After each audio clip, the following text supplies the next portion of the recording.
की शांति के लिए हवन है। और देवी देवताओं का जो भी, जैसे हमारी मानता शीतला माँ की है, राम जी की है, श्याम जी की है, हनुमान जी की, जिसकी भी आपकी मानता है, हरिदास जी की है, तो वो या तो जैसे हरिदास जी का दिन छठ का बता दिया, अष्टमी का माता का है, द्वादशी का श्याम जी का, ऐसे दिन बांट दिए। तो अगर आपकी मानता का दिन है या तो उस दिन हवन करा लो या तुम पूर्णमासी में करो। ये कब करवाना चाहिए? जब आपका बनता बनता काम रुक जाए। रिश्ते वाले तो बहुत आए, देख कर भी चले गए, सब कुछ ठीक था, पर जवाब नहीं आया। नौकरी सारे काम बन गए, इंटरव्यू में भी पास हो गया, रिटर्न में भी पास हो गया, सब कायम हो गया, लेकिन लिस्ट में नाम नहीं आया या फिजिकल में रह गया। सारे काम हो गए, बस एक चीज़ में रह गया, बढ़ता बढ़ता काम रुक गया।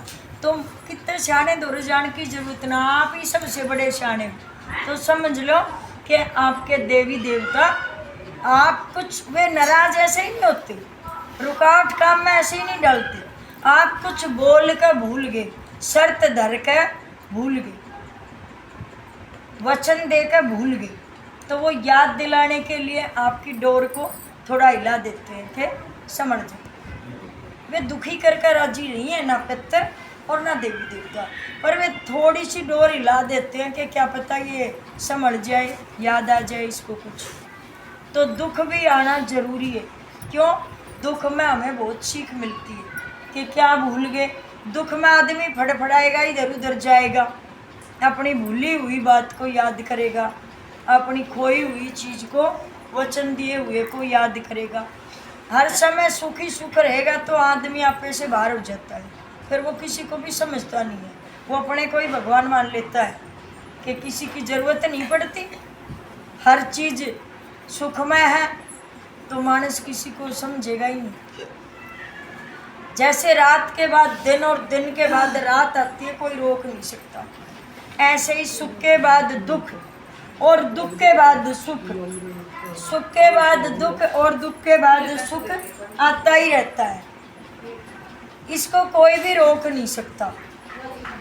सुख में आदमी को इतना भी आपे से बाहर नहीं होना चाहिए कि सब कुछ भूल जाए।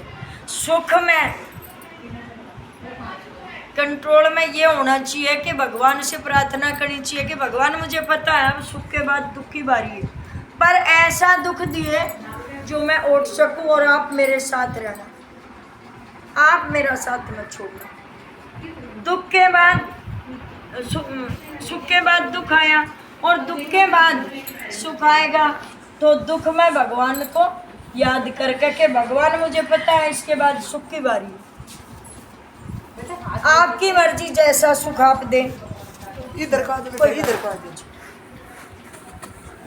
सुख के बाद दुख की बारी आती है और दुख के बाद सुख की बारी आती है।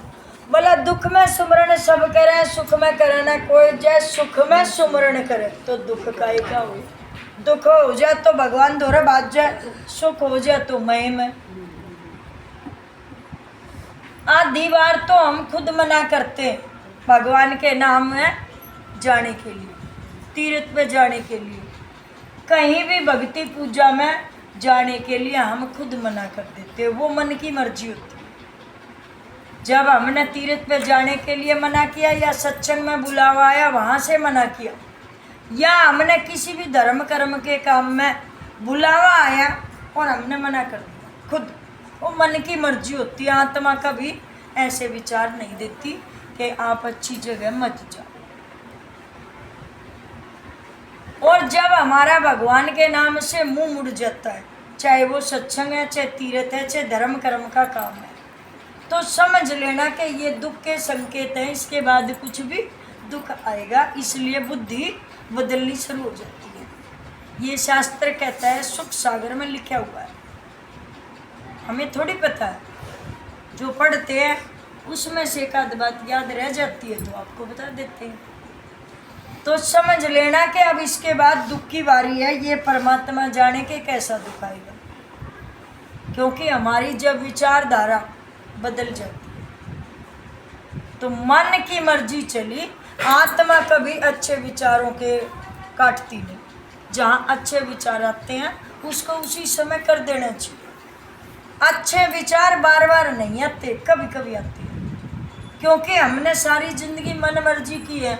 तो मन इतना जवान हो गया, मन इतना ताकतवर हो गया कि वो बार बार उछलेगा, बार बार अपनी मन मर्जी चलाएगा, आदत पड़ेगी। चीचड़ जो है वो थन में रहे ना, लेकिन जहाँ से दूध निकलता है वहाँ नहीं बैठेगा कभी भी, क्योंकि उसको खून पीने की आदत है। दूध पीने की आदत ही नहीं है।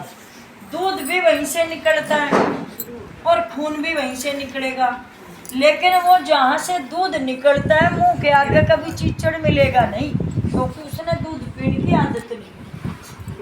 उसको खून पीने की आदत है, तो वो दूध के इधर उधर थन पे चिपट जाएगी। तो मन को भी आदत पड़ी हुई है गलत काम करने की, तो वो बार बार उडारी लेगा कि करेगा सत्संग में जाके, क्या करेगा तीर्थ में जाके, क्या करेगा धर्म कर्म में सेवा कर कर, ऐश कर, आराम कर। तो हम उसी तरफ मान लेते, ये मन मर्जी होती है, ये प्रभु मर्जी नहीं होती। आत्मा कभी ऐसा मन विचार देगी नहीं मन, ये मन मर्जी है।